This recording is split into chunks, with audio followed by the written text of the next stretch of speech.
Good morning, everyone. It is 9:05, and I'm going to call the Sewage and Water Board Strategy Committee meeting to order. Special counsel, please call the roll. Director Barnes. Here. Director Guzman. Here. Director Sloss. Here. Director Scholas. Director Howard. Chair, we do have a quorum. Excellent. Thank you so much. Thank you for taking the time today to join us. We had not anticipated having a strategy meeting this month, but we had some important updates, and we thought it would be worthwhile pulling everyone together rather than waiting a month. So we have presentation items only. There will be no action items today, and we're going to start with our smart metering communications plan update, and then we'll do an operational update. So Grace Birch is going to present the Board Smart Metering Communications Plan update. Yeah, Thank good you, morning, Grace. directors. Before I begin, I'd like to open it up to Mr. Corban to say a few words.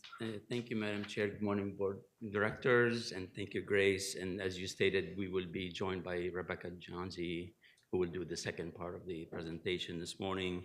And I do want to start by thanking you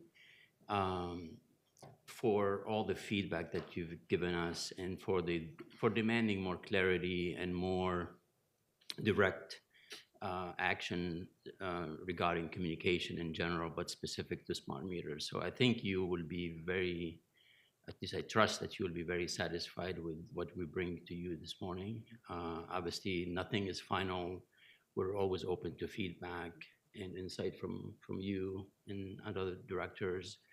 I think the best way to describe where we're going in today, it's a new phase, a second phase of the smart meter program, and I would describe it as a visible phase. We've been working on this for many months, and it's been invisible, although very critical and important, and we're creating the base for a very critical project. So what you're about to see now is that the communication piece, but also the operational piece, and we wanted to make sure that you see it before the public sees it and understand what we're about to do and how intentional and thoughtful the approach will be basically executing. It's probably by far one of the most critical projects that we've taken charge of. And I describe it to my staff as this is a project that will make or break the utility. And I truly mean it. And I strongly believe that it will make the utility much better. So very excited about what you're going to hear from us today. So with that, Grace will share her communication plan. Thank you, Ghassan. As we all know, smart metering is one of the biggest capital projects that this utility has taken on, and one that's going to serve our entire community. Today, you're going to hear about the operational updates, but we know the importance of this project as it relates to public trust, so the communications is paramount. We want to be informational, but we also want to be engaging. Ghassan and I met yesterday with Nellie from the Committee for a Better New Orleans, and she made an important point. She said that oftentimes utilities measure the success of a project by is it on time and is it under budget, but we want to measure it also in how is it impacting our customers. Hopefully what you'll see today is a communication plan that reflects that and a two-way conversation we want to have with our customers. Can we go to the key messaging slide, please? Thank you. You see in front of you a smart metering program message map. This will help you when you talk in the community, run into people in the grocery store. We've got three main key messages. Sewage and Water Board Smart Metering Program will revolutionize how we operate by modernizing our meter reading infrastructure and improving our billing practices to meet our customers' needs. We have designed the Smart Metering Program with intention and care based on feedback we've heard from our stakeholders and customers. And the smart meter installations are beginning this fall. The standard size residential meters installations are anticipated to begin in late 2023. And you always have to keep in mind this is a 3-year program. We've developed these key messages and supporting facts with this message map. You'll see the message 3 is about the current project status. So as all our communications plans are, these are living documents, and we anticipate that the third tier of the messages will change as we go through the current project statuses. Next slide. So for external communications, we have 3 main buckets that we're thinking about: education, stakeholder engagement, and outreach.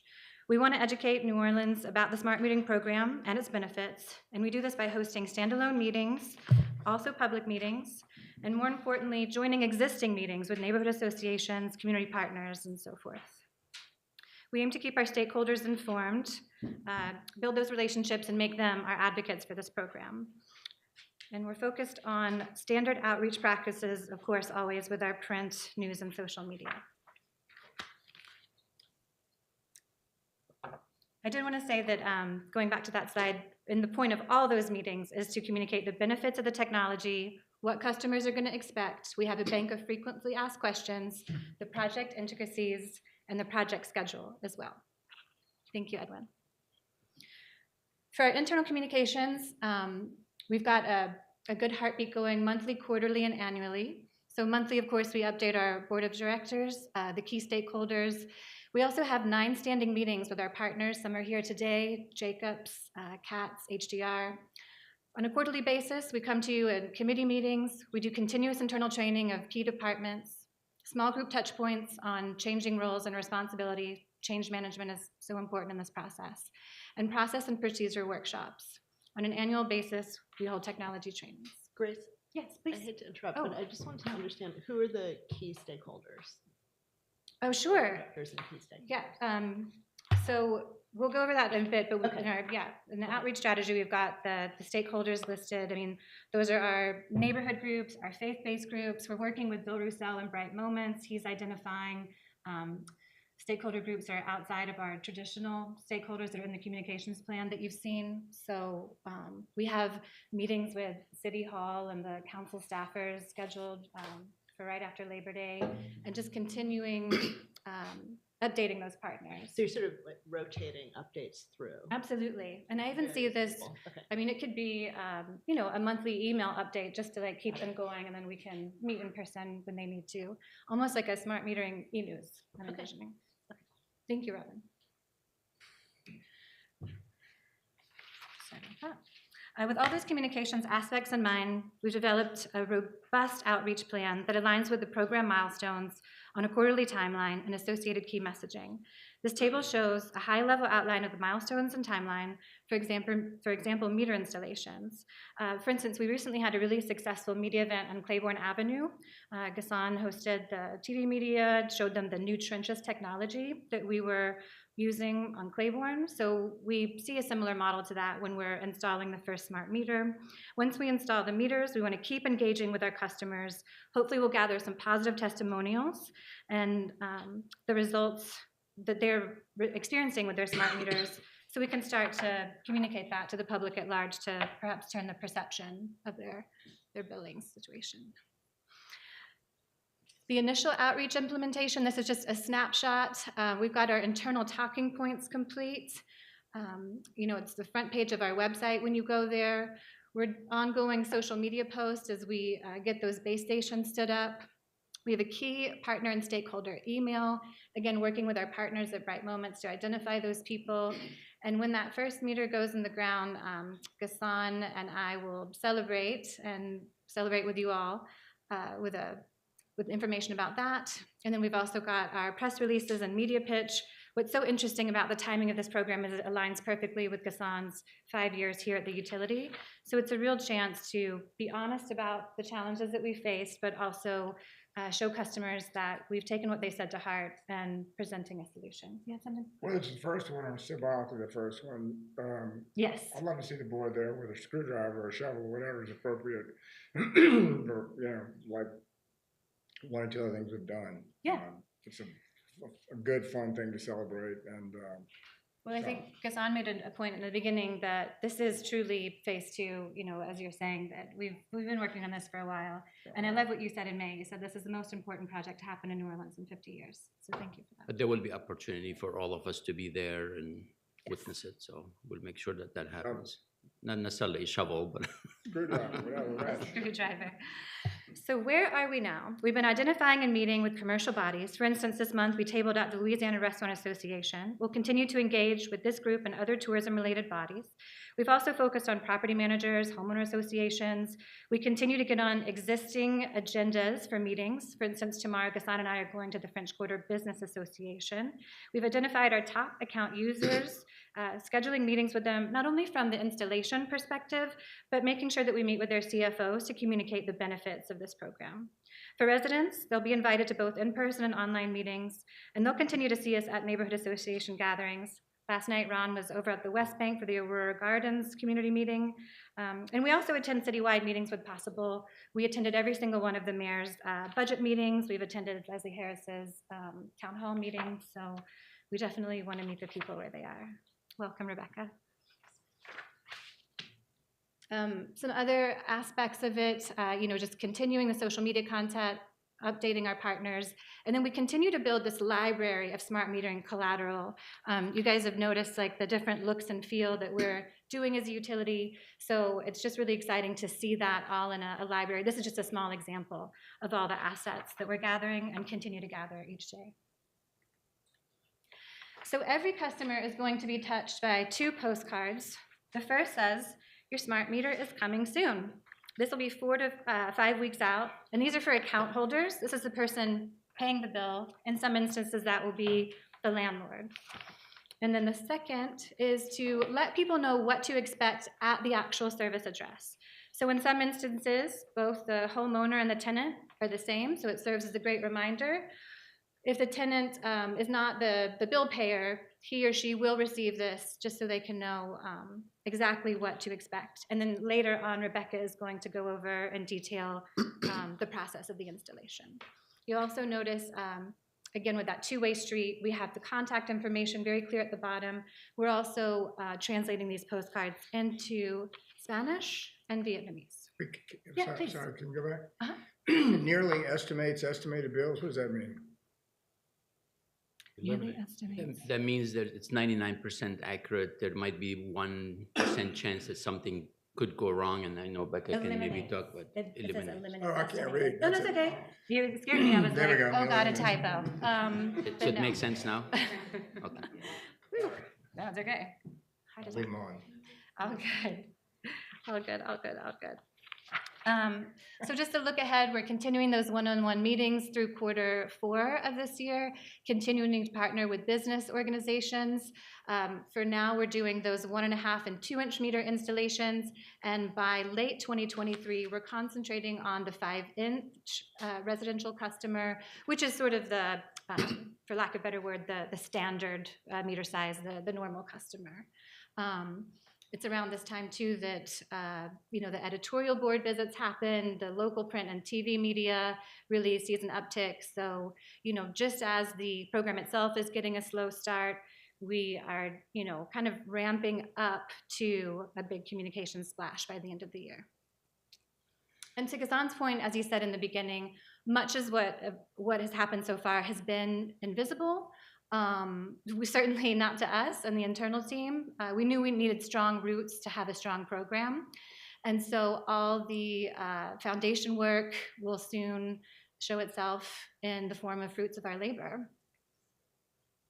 As we were doing the smart metering program branding, we had talked a little bit about that last time. And Michelle from CATS, who is actually listening in on the line with our partners from CATS, they really pointed out, and Ghassan as well, that there's so many initiatives that are going on at the Sewage and Water Board right now that represent a transformation in our utility. We identified these 5 as it related to drinking water. That's sort of everything that's new and good about the Sewage and Water Board. And we found that it kind of fit under one tent. So we have been talking about the opportunity not only to brand the smart metering program in a really unique way, but take that opportunity to look at all our programs as a whole. And so it's just something, and maybe this is too much of a deep dive for this conversation, but I didn't want to miss the opportunity to talk about an overarching campaign as it relates to drinking water and what those could possibly mean for branding initiatives. And Ghassan, I didn't know if you had any more to say about that. No, well said. I mean, this is the very beginning of a campaign. Obviously, it will involve all of you and many of the key stakeholders in terms to inform and educate and allow us to generate excitement and a different way of looking at the utility, using the good things that we're doing for the public and our customers. So, And the exciting thing about a reimaging exercise is that you really get to go in the community. You get to hear from them how we're doing, where we're at, what their perceptions are of us, what do they think when they think of Sewage and Water Board, and where could we be? And Robin, did you have anything to add?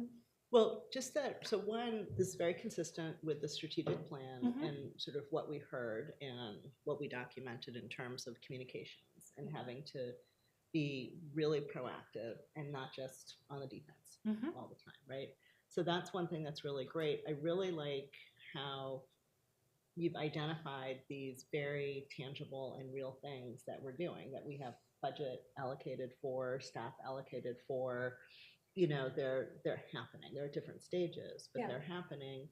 And they can just start to, I think, drive the conversation about, yes, we acknowledge that there's still stuff that we have to figure out, right? Mhm. But at least we're moving forward in these things and starting to make a difference. So I think that it would be, if we can sort of promise with the branding that we're also going to keep the public up to date with what's happening in each one of these. So it sounds like, we have that really figured out for smart metering, Mhm. but just to ensure that we, because once we go out with this, people are going to say, what's going on with water purification? Mhm.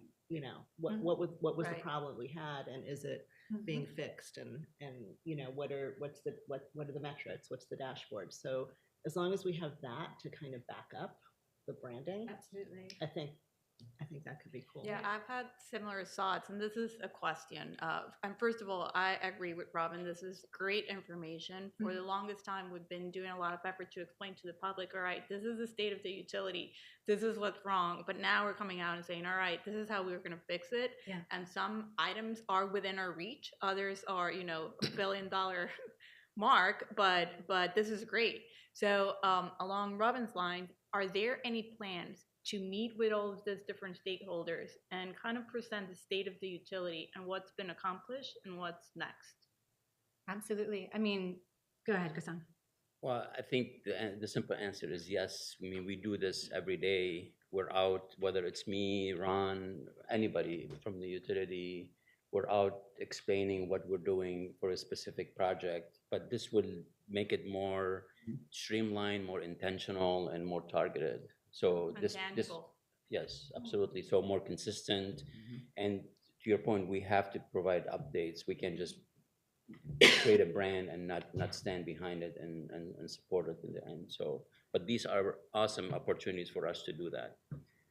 So, To Ghassan's point, I mean, he wanted some wins before we thought about the reimaging. You can't just reimage something and not change the content. The content is the king. So I appreciate what you're saying. Having a positive campaign this smart meeting to hang it all on is instead of something negative. Yes. It's true. It's good. Well, and the smart metering also touches everybody as individuals, Mhm. where everything else is more, obviously it's water that they're drinking, but they can't sort of say, oh yeah, that's been fixed in my house. Whereas the smart metering is, Touches I everyone. have my new smart meter now. Yeah. With that, I'll turn it over to Rebecca for operational updates. Hi, everyone. Good morning. morning. Thank you so much for your time. So I'm just going to go over some of the key updates that we have right now in the program. I know I've talked to you on the background on the technology, and I'm happy to answer any questions that you have on that, but we're going to go over some of those updates now. Excellent. All right, so this is a high level of what our schedule looks like. If you saw the actual schedule, you'd be horrified because we have thousands and thousands of these points. But for ease of understanding, this is where we are. So we are anticipating within the next month starting our slow start meter installation of the 1.5 and 2 inch meter population. Starting in early Q4, we're going to be a slow start of every type of meter that we have. So we're going to start rolling that out. We are intentionally going slow at start. This is a way so that we can make sure every single step of the process is working as it needs to. Any changes that we need to make, we can make before we're rolling out right, in a big way. So we anticipate being at full steam in January. What that means, though, from the customer portal, we're starting our interfaces around the end of the year, the beginning of the year, and so we think that customer portal rollout will be live for everyone in Q2 of 2024. All right. So the meters that are going in now, are they being read? So they are smart, they are being read, and we have all of the access to the data internally, but the customer is not going to be able to see the Alright, but- granularity unless they contact us. They're broadcasting and being received. Sorry? But they're broadcasting and that data are The being towers are received. working. Huh? The towers are working is what you're asking. Yeah, Yeah. yes. Yeah, But so the- they're really, fully there's a smart. software working on this end. The of the software is website. completely working, everything's completed. The customer just can't see the granularity of the data until the customer portal rollout, and they also have to sign up for the portal to be able to use all those features and functionality that I'll go through. This is something that's been discussed in the past, but can you remind us how geographically were the customers selected? Yes, I will go through Yeah, that. all right. Yes, absolutely. I Well, have- just one other thing too, Yes. when the person begins, I assume not everybody will have it one time, when a person begins to get a smart bill, will it go from an actual and an estimate to ask for a smart on their bill?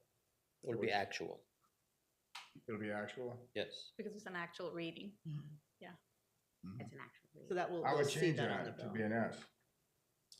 It's a smart rate, it's not a person rate. It's a different thing, Yeah, unless it's a big deal. but it's to an do that. actual read, it's not an estimate anymore. This will Wow. eliminate, It's The an actual label. read, but there's not gonna be a door hanger on the door. It's a different kind of an actual yeah, read. it's a is my smart read. point.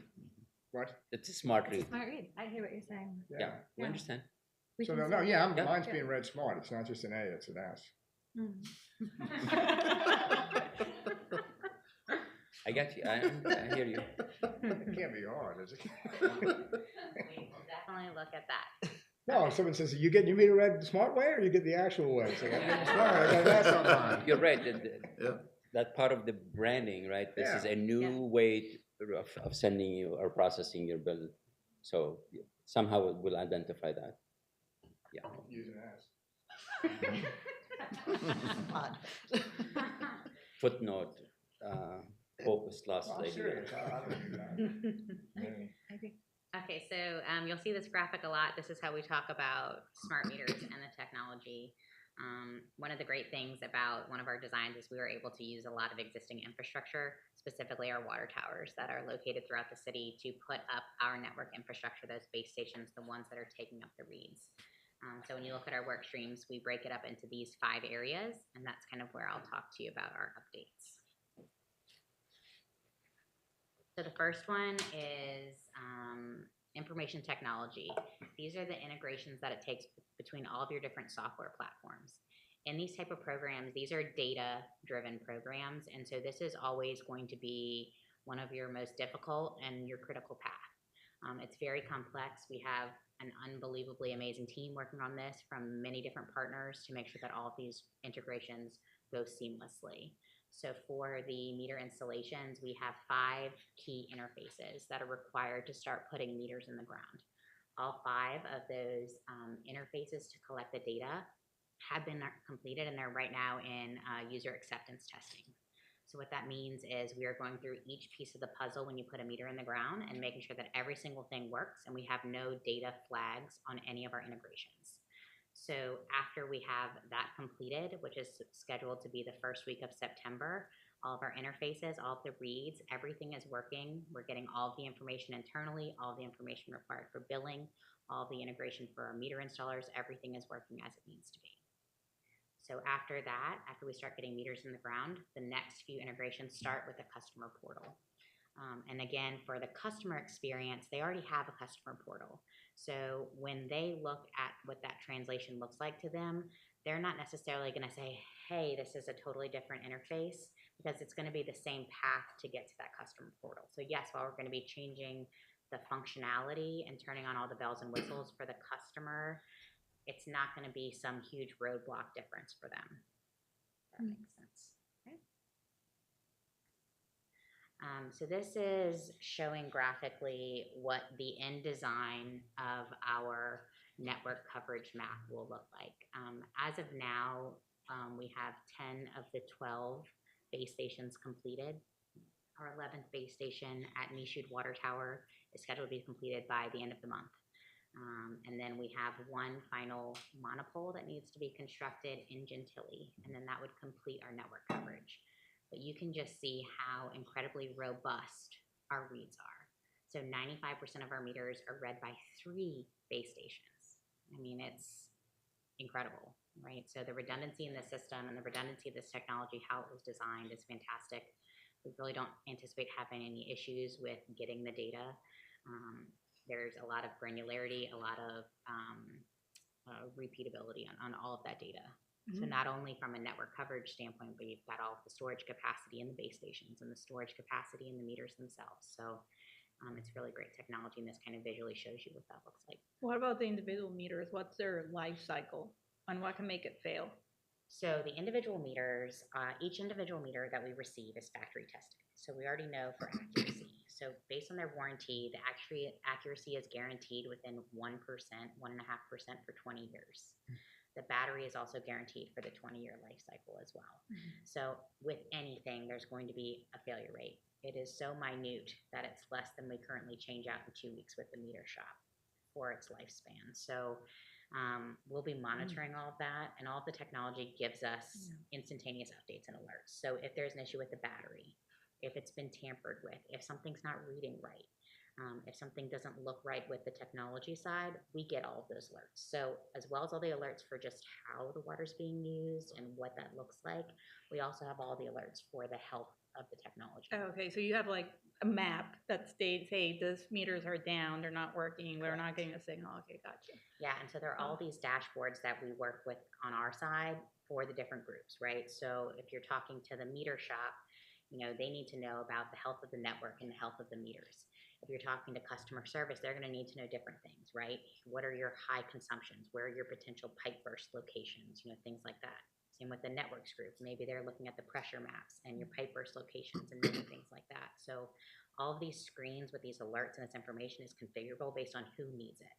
So as we design what that data looks like and what each person individually needs, we can really work with it to make it make the most sense. And that's part of that organizational transformation, right? When you have all of this massive amounts of data, it's just numbers until you translate it into something that makes sense for that person. And so we're designing that intentionally so that each individual worker can do their job more efficiently. Got it. And how do you protect it from being tampered? Is it locked? Yeah, so it's all a sealed system underneath the lid. So the difference right now is that if you pop a meter lid, which we never want anyone to do, you can mess with what's in there, right now. The difference is that in the future, we instantaneously know something's wrong. There's a tamper alarm, so we instantly know something's wrong. We can go check out what's going on. There are locks available. There also are different kinds of meters available. So if there is a situation where there is a tamper event that continues to happen, a different type of meter might need to be installed at that location. What's the frequency of reads on these? So they can read every hour is how it's designed for the 20-year lifespan. So those hourly reads are transmitted through our network every 4 hours. The difference is if any of these events trigger, so any of those alerts trigger, we can act, or if someone asks for an immediate read, like a CSM representative asks for immediate read, then it will automatically transmit at that time. So that gets you, do we poll them and they respond, or do they just broadcast on their own autonomously? They broadcast on their own, but we have the ability to do an instantaneous read. That's good. And if there's a situation with a customer that we're trying to figure out what's going on, we can actually bring those reads down to 15-minute increments. You don't want to do it for a long time because it will affect battery life over a long time of making it more incremental, but we have that capability. And we have a sample meter here too, if you guys want to check it out after that. I was wondering what that was. At 20 years, we replace the battery or we replace the unit, Replace the entire unit. At the which 20. includes the mechanical meter part, mechanical part of the meter. Here, let me show you. Is there a mechanical part or is it ultrasonic? No, so it's ultrasonic, yeah. So this is That's cool. turn it around. And is it flood resistant? Flood resistant? Yeah. Okay. Is it flood resistant? I'll just take the top off. Yes. So you can see. The alarm's going off right now. Oh, yeah. Tamper with the meter. We would know, right? So that's what's so amazing about the technology. But you can see, this is our new meter. So it's fully ultrasonic. There's no mechanical moving parts in That's this. great. You can still flip it up and you can still make the read there. Yep. So- It's an electronic read, huh? That's Mhm. correct. It's attached to the underside. Here's the MXU and here's our new meter lid. So this is, it sticks through the hole in the lid and that's what sends the signal out. So this box can be full of water, full of mud, anything. The signal is getting out as needed. What are we gonna do? Are we gonna retrofit the existing lids, or are we gonna do new ones? So we're doing a combination of both, right? So it's a cost decision there. So if you can What to see do how with the it's- old lids? we'll see how it's flush. Art, That is in conversation. bid them. Becca has thought about Oh, that.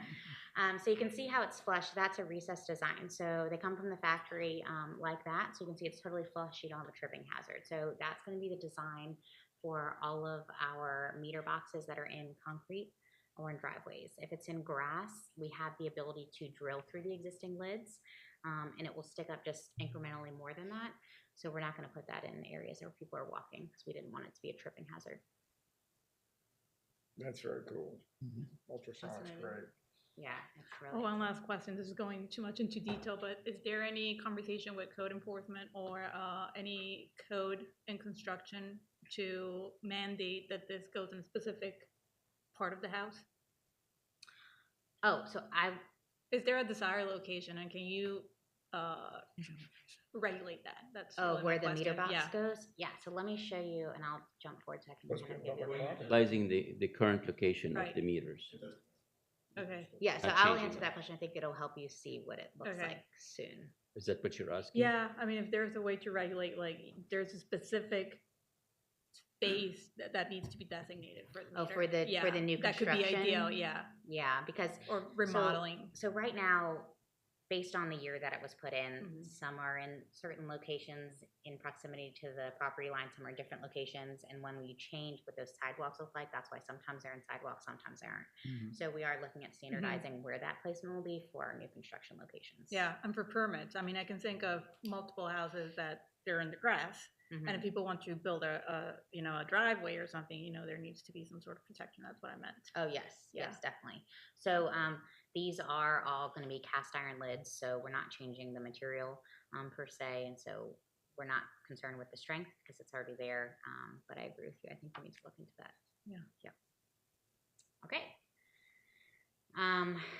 So here is our initial slow start route plan. I know there are a lot of questions about this, so I kind of wanted to go through what this looks like, how it was designed. So these are the factors that went into how we designed the slow start. And just so that you know, this is for our 1.5 and 2 inch meter population. We're going to be replicating this process for our residential meters as well as our large meters that start in Q4. But for now, our 1.5 and 2 inch meters. So the factors that we look at are, what does that network infrastructure look like? Is it completed? Do we have the towers to get the reads so that we can test those meters to make sure that they were installed properly? How many numbers of meters are in that specific route? And how do we match those meters in the route to the pace of the installation? But the most important thing that we talk about is blackout schedule.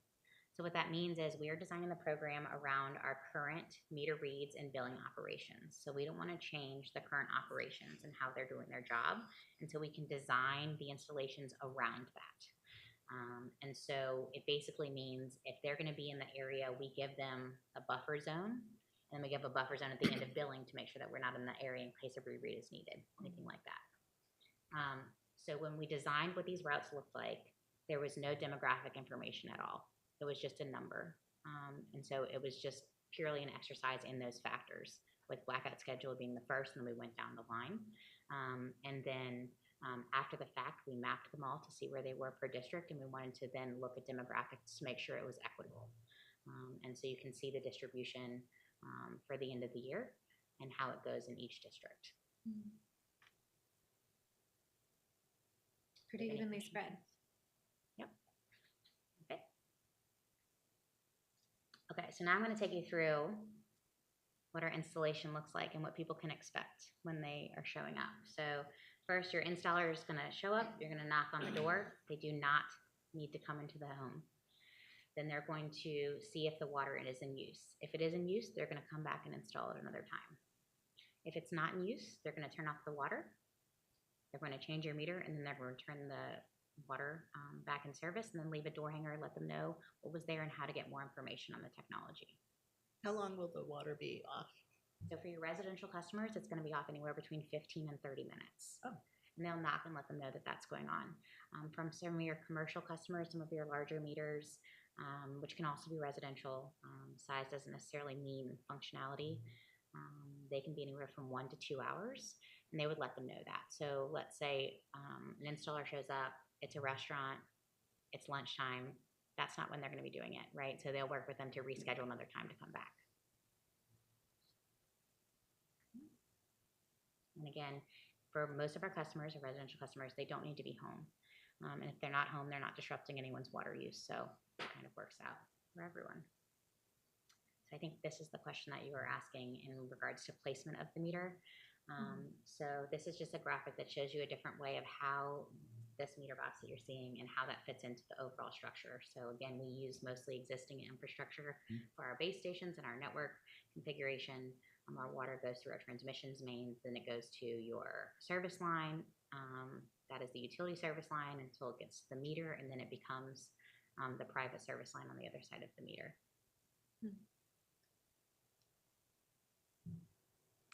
And this is what our customers will see. So we have branded this. We're making sure everyone has the same uniforms. All of the vehicles are marked so that they know what to anticipate. It's going to be very easily identifiable. They are bright yellow for safety because that's, of course, our number one concern. And Aquametric is our partner, and so their logos will be on things as well. And then Jacobs is our design partner. So they're going to be helping in the field with QA, QC, and inspections. And that is the end of my presentation. All right, very good. Great news. Yeah.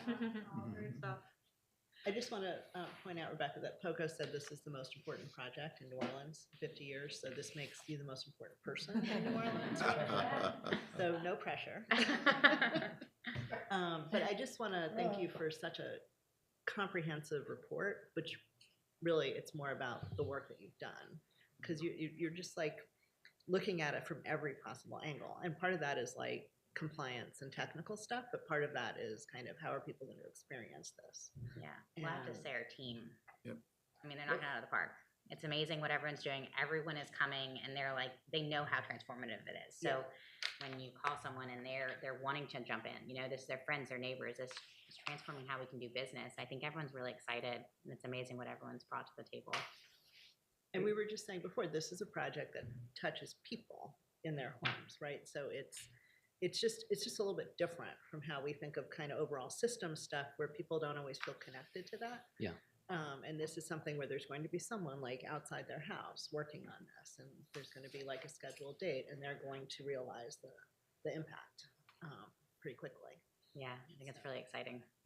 I was thinking there's an awful lot of communication in this effort, and I'm someone who says it's impossible to over-communicate, because I really do believe that, generally speaking, but Yeah. I think we've done an adequate job of communication here. It's great. Thank you. Nobody can complain that they didn't know what was going on.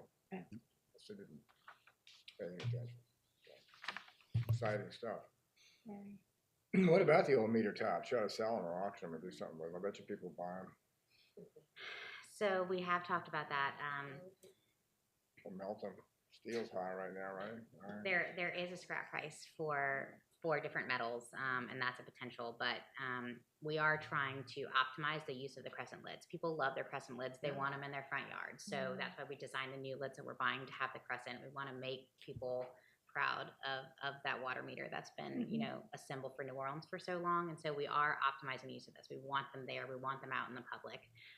What we do after the fact, because there is a potential for something creative like that, you know, we're definitely looking into that. And of course, we have to make sure we comply with the law Everything. regarding surplus property. So yes. What'd you say, Lola? So we just have to make sure that we research and comply with the law regarding surplus property. Yeah, We we'll can't pro- give we'll away probably- public property. Yeah. We So won't I'm give it not away. suggesting give it away, No, I'm we will suggesting sell auction them. them off. I mean, we're We should sell them. that's We have exactly some what we're ideas, like considering. if you know, like in the front yard when they would paint the pelicans or the streetcars or things like that. We talked about having artists paint them potentially as ways. So there's a lot of ideas around it because it's an important symbol, right? And it's really important to the city of New Orleans. It might so. be even worth it could be a cool way to engage the public Yeah, I was to do thinking a bit of about a that. competition of, you know, what would be interesting uses or something that the community actually decides, like, or has a say in, or, because there's just a lot of creativity here. Oh, yeah. And once we get understanding of the rules, it could be a really, Fun actually, thing. part of the Positive. communication. for them. Absolutely. Get them to know about the program. And I'm excited about the possibility of maybe proceeds going to the water health program, but that's just my personal. Well, exactly, and, you know, could be partnering with a nonprofit to kind of help figure this out, who can do some of that work. There could be funding that could be raised to do it. So it's something to consider, not just sell it to make the money right away, but also to use it for communication. Absolutely. I was in Alabama, a friend had a lamp and it had a silicone waterboard top on it and a light. I'm like, wait, how'd you get that? That's against the law. You shouldn't have that thing. I don't know if it was or wasn't. We'll need the name and address. They didn't give it to me though. It's Who's your Coco. friend? Who's your friend?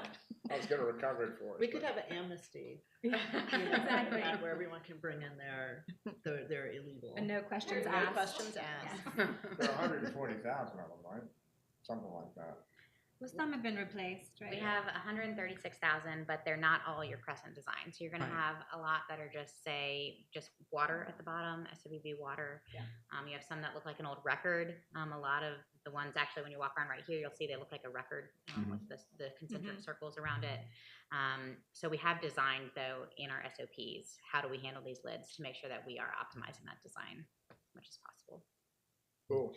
Yeah, Well, it's fun I for can't them to think imagine about. any other utility having conversation about what to do with their covers, except for, I mean, it It's unique, speaks, we it know speaks that. to how highly coveted the symbol is, and we'll take advantage of that. And to your point, we will engage the community. I think this will be fun. Yeah. So, anything else? You could spray paint some of them gold and give them to awards to employees that do good things. There you go. They're pretty heavy We, though. we'll have a workshop and brainstorming You don't want event. to carry it around with you. Not a necklace. That concludes our presentation, and happy to entertain any other thoughts or feedback. Does anybody have any other questions or? I Great have work. one. So are there any plans to present this in the media? You know, morning news, just everywhere, so people know what to expect. Absolutely. Ben Meyer was just here from the Times-Picayune, so I'll be following up with him. But yes, I mean, to Rebecca's point, you know, we want to make Do sure something that, similar like today Yeah. in front of, like as a press event for sure. yes. Yeah. Well, and then go, you know, talk about it a lot when you're ready to deploy, so people know that there's going to be people knocking on their door. I mean, this is the foundation of, I mean, just a smart metering 101, just to get people up to speed. We'll be carrying that Ugh, we really do. prototype around, yes. We've carried that many, many, many places in the city. So we do have 5 more that are coming. This is just our first prototype because, you know, seeing it is a different understanding, right? You can really, you know, get your mind around what's coming, all the excitement. So absolutely. And you're also going to do lobby displays? Yeah, so we're going to have a display down in the lobby. We're going to have a display for our customer service reps. So when they're answering questions, they can physically see it. They can talk through the things. So they're not only having on a computer screen, they have that physical backup. Yeah. Something that comes to mind is schools. This could be a great, you know, discussion if you put it in the lobby, brings parents together, you know, kids, teachers, and you can talk about this. And Yeah, it's just I so mean, that's a interesting. great show and tell. Yeah. Right. No, I mean, and then just you know, answering where those water come from. You know, Yeah. Yeah. To I that mean, point- that's a really good point to like use it as a learning opportunity. consider some of the, what's the water literacy organization? Water literacy? The Water collaborative? No, the folks that are doing the curriculum in schools. It's, I can't think of it. Fine. Anyway, that they would be an interesting partner Right. around this. John's wife. I know what you're talking about. Yeah. It'll come to me. Yeah. Parent associations are always looking for ways to volunteer and bring extra Yeah. curricular Yeah. to the school. So yeah, I mean, I think like what we're hearing is this could be a real community Yeah. opportunity and that we can take advantage of. So you've already kind of put that into, you know, a great formal communications plan. I think there are some additional community Absolutely. kind of things Yeah, that we can. Grace, maybe you take share the short educational videos you're putting together. That would pair very well with this. Yeah, in you terms of- mentioned, Alejandro, like, where does your water come from? So through this program, I think there's a series of 7 videos, Rebecca. You know, a source to tap, where your water comes from the river, how it's purified. And then, you know, as we get these assets, he will be doing smart metering videos. So not just talking about the meter itself, but using this as an opportunity to educate the public about the whole facet. Well, and the youngest learners are always going to be excited about this Yes. type of thing. So Yeah. use that, you know, to build excitement with their families too. Yeah. Andrew's doing a few edits, but I will email those videos to the board. We have 2 that are Yeah, one very close ready, to final one draft. ready. But just Yeah. wanted the directors to know that there's something bigger in terms Absolutely. of educational effort that we're making, so. And I we mean, already really- have standing like meetings with, I talk with several different school groups every year just on the technology and engineering in general. And Right. so we've been highlighting smart metering. We've identified some camps to go out to talk to the kids before they go back in. So we're definitely looking at those groups because, you know, they're the future and this is really exciting technology. And I think that they're really gonna, you know, see all of the bells and whistles and future functionality there. I think I realize now, like, really why we're meeting now, Yeah. as opposed to a month from now, because everything's going to start, right, Yes. in the fall. And so this is kind of the opportunity to offer feedback. And so I just want to encourage folks, I mean, there was a lot of feedback today, but Yeah. to contact Grace with any other ideas. And Grace will follow up with other board members. Dr. to just- Howard, Dr. Scholas. Right, Yeah. and Absolutely. others and seek feedback from them as well. Great presentations. Thank you. job. Do we have any public comments? No public comments, Chair. Okay. If there are no other matters, then I will entertain a motion to adjourn. So moved. Do we actually vote on anything today? Yeah, No. no action items, but we have to do the adjournment. Yeah. So moved. Do I have a second? Second. Second. Okay, all in favor? I just Aye. realized. Transfixed by that. We're We're counting on you, Alejandra.